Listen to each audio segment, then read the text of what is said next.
ուղղակի խոսակցությունը հավանաբար լինելու է այն մասին, որ կապված ապաշրջափակման տարատեսակ գործընթացների երկաթգծի ՅՈՒԿԺԴ-ի հետ կապված հարցն է կարծում եմ առաջնային այստեղ լինելու, հա, նոր կոմունիկացիաների այսպես ձևավորման եւ եթե Ռուսաստանը կարծում եմ հարցը այսպես դրվելու է, եթե Ռուսաստանը չի ինչ պատճառներով ի վիճակի չի կամ չի ուզում օրինակ այդ նոր այո երկաթգիծը ընդհանրեն կառուցել, միգուցե այլ ընկերությանը պատվիրակենք դա, այսինքն Հայաստանը այլ պետության հետ օրինակ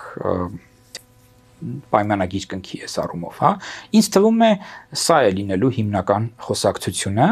եւ նաեւ նորից եւս մեկ անգամ, ասենք, կարծում եմ, որ ասվելու այն մասին, որ բնականաբար TRIP-ը այնպիսի պրոյեկտ է, որից կարող են շահել բոլորը